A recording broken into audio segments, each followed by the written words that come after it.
সরকারি অর্থে তছরূপের অভিযোগ বন দফতরের বিরুদ্ধে। এমনই এক চাঞ্চল্যকর অভিযোগ উঠে এলো ত্রিপুরা জেলার সাব্রুম মহকুমার সাব্রুম বন দফতরের বিরুদ্ধে। সৌন্দর্যায়ন ও অরণ্যের জন্য ঢাকঢোল পিটিয়ে গত কয়েক বছর আগে সরকারি কোষাগার থেকে লক্ষ লক্ষ টাকা খরচ করে সাব্রুম আগরতলা ৮ নম্বর জাতীয় সড়কের দমদমা থেকে ভারত বাংলাদেশের ফেনী নদীর ওপর নির্মিত মৈত্রী সেতু যাওয়ার পথে 0 পয়েন্ট তথা সাব্রুম বন দফতরের অফিসের নিচের যে জাতীয় সড়ক, সেখানে সাব্রুম ভূমিপত্তম সাব্রুম গেট পর্যন্ত সিমেন্টের বড় আকারের কয়েকশো ফুলের টব বসানো হয়েছিল। আর এই ব্যাপারে সাব্রুম দমদমা এলাকায় এক সচেতন নাগরিক রাজীব দে সাব্রুম মহকুমা দফতরের বিরুদ্ধে সরকারি অর্থের তছরূপের অভিযোগ তুলে জানান, বন দফতরের উদ্যোগে প্রতি বছর সরকারি কোষাগার থেকে অর্থ খরচ করে সাব্রুম মহকুমার বিভিন্ন স্থানে লোক দেখানোর জন্য বিভিন্ন রকমের গাছ লাগাতে দেখা যায়। আরও অভিযোগ উঠেছে, গাছ লাগানোর পর দফতরকে গাছগুলি রক্ষণাবেক্ষণের দায়িত্বে দেখা যায় না, যার ফলে ওই লাগানো গাছগুলি রক্ষণাবেক্ষণের অভাবে মারা যায়।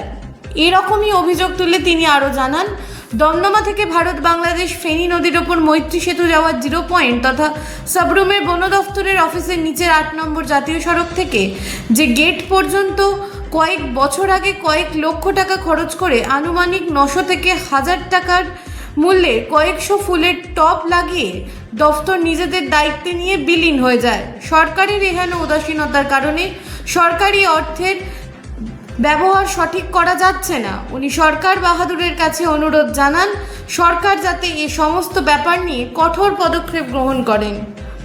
Bureau report, রাতদিন news network. আমি একজন সাব্রুমের নাগরিক।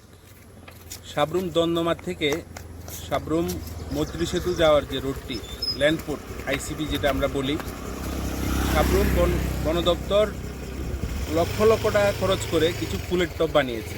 এক একটা টবের দাম 800 থেকে 900 টাকা। দমদমার থেকে ল্যান্ডপোর্ট মানে আইসিপি অব্দি রাস্তার দুই পাশে দিয়েছে, কিন্তু এগুলির মধ্যে কোনো ফুল গাছ দেখা যায় না। রাতের অন্ধকারে কে বা কারা চুরি করে নিয়ে যায়, মানে সংখ্যা দিনের পর দিন কমছে, কিন্তু এগুলির মধ্যে যে পরিচর্যার বিষয় আসে, ফরেস্ট দপ্তরের সেই ভূমিকা আমরা লক্ষ্য করতে পারি না।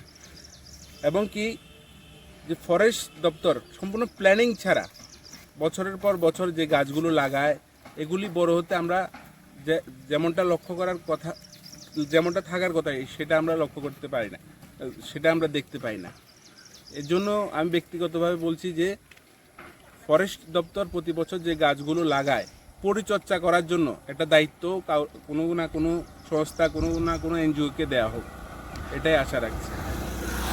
আপনি একটাই কথা বলছেন যে সরকারিভাবে বন দপ্তর যেভাবে ঢালাওভাবে সরকারি অর্থ খরচা করছে, এটির কোনো আদ্যসাধ্য?